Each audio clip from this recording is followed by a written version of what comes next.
Hello artists, today we are going to do a watercolor octopus.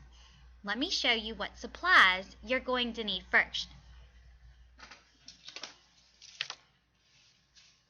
You'll need some white paper, a black marker, and a pencil if you're a little nervous. I'm going to draw with just my marker today. Watercolors, they can be any brand. I'm using Prang, but any type of watercolors. Water and a paintbrush. You're also going to want some tissues or some paper towels.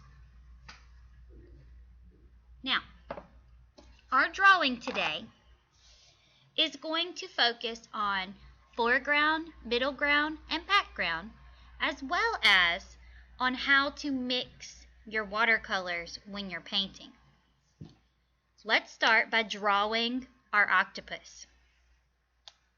We're going to do the foreground first, since I'm drawing with a black marker and I won't be able to erase or make changes. Our foreground, or the very front of our picture, is going to be some seaweed that's reaching from top to bottom across our page. I'm going to leave this side of my paper empty because that's where most of my octopus is going to be. So I'm going to start my seaweed over here on this half.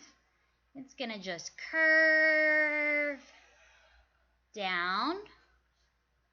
And I need to put another line so I have a space to fill my paint later. Okay? You want to do 2 or 3 pieces of seaweed.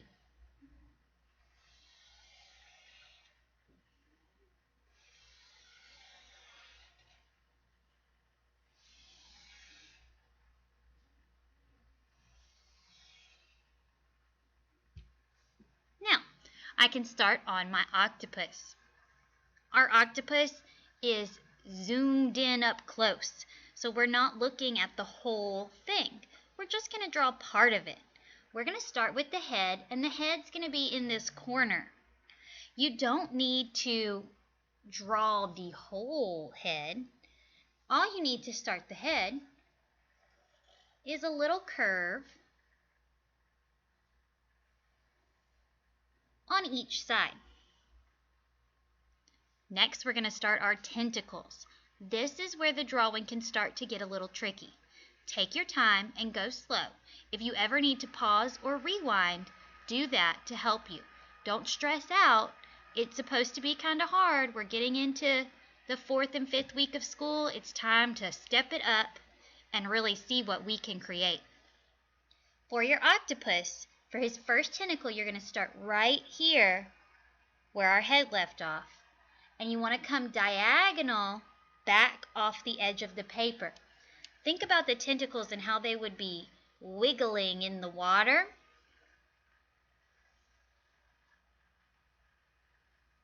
Then come up here, just a little spaced over, and make your line that follows it back out.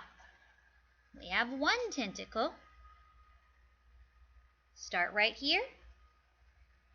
Make one coming down in another direction. Skip over a little and follow it back down. That's 2. We need to get to 8. I'm going to keep going.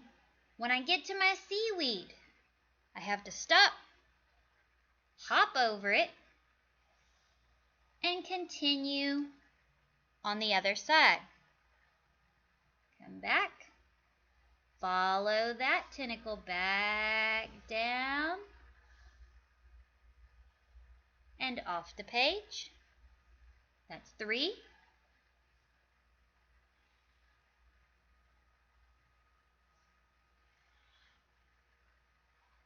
4.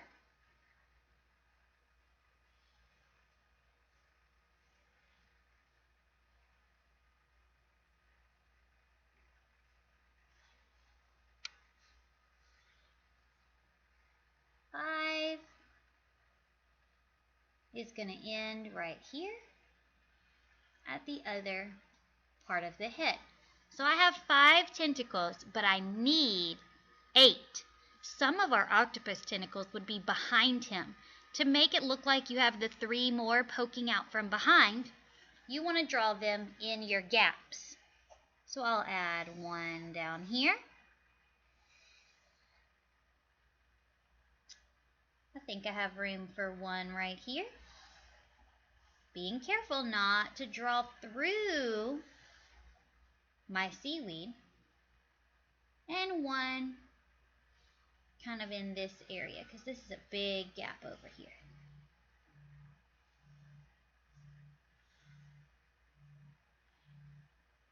There, like that.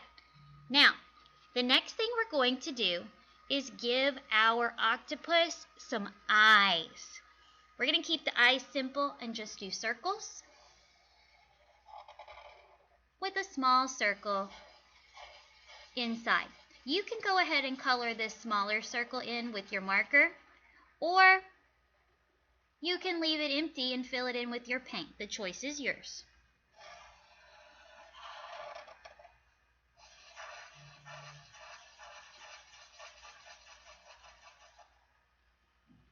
Now we have a lot of wiggly lines going all across our paper. It's important to remember the concept of foreground, middle ground, and background when you're working, because that's going to help you figure out what colors of paint go where. The foreground is our seaweed that's in the front. The middle ground is our octopus. And the rest is the background.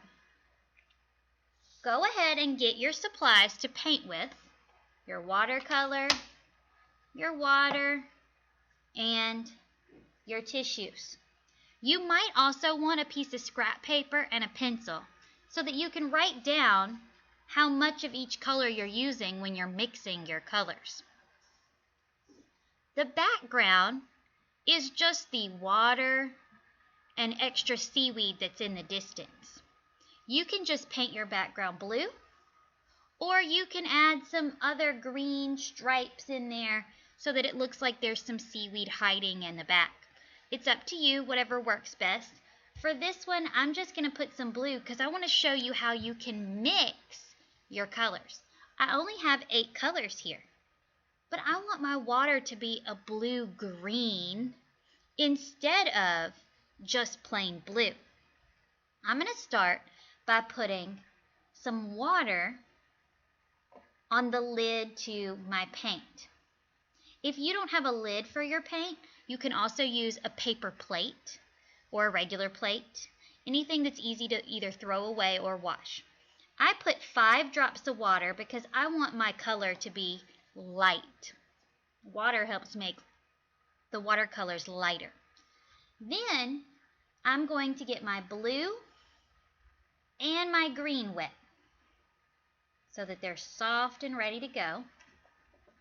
And I'm going to count how many drops of each color I put on my lid.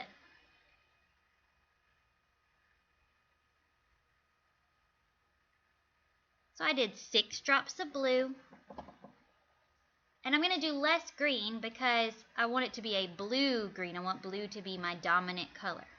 I'm just going to do, oop, I touched my blue. Let me clean my brush. I'm going to do 3 drops of green. So I have 6 blue, 5 water, and 3 green. It's important to remember, kind of like a recipe, so that you can make it again when you run out. Now that I have all my colors, I can mix them together, and I get a nice, pretty, kind of teal blue that I can then carefully come in and paint in my background.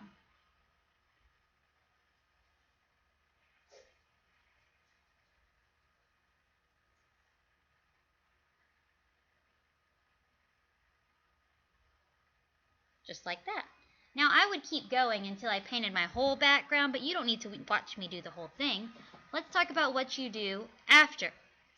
When you're done with the color, while it's still wet, use a tissue to wipe it out so that you have more space to mix next time. You've got space all over your lid here, but you want to wipe it out so that it stays clean because if I leave it to dry, kind of like this purple down here, when I go and mix in my next color, it's going to blend together a little bit, and I might not want purple in my next color. So make sure you clean it out. You also want to make sure when you're painting that you skip around and don't put wet paint right next to wet paint. If I go and paint my octopus right now, the color from my octopus is going to leak into this section right here where the paint is wet. Now I'm going to move to my finished picture so that you can see it a little bit better.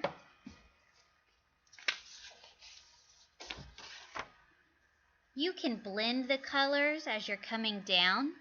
This octopus, I used red and orange and water to make it really light and watery. Then I did red and violet, and then blue and violet, so that my octopus is getting darker as it works its way down. And when all of that was dry, I used some red to give my octopus some little wiggly spots all over. I mixed my green with some brown to make my seaweed color, and I used blues and greens to make the background.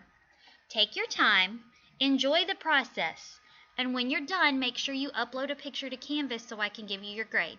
Have a great Gator Day.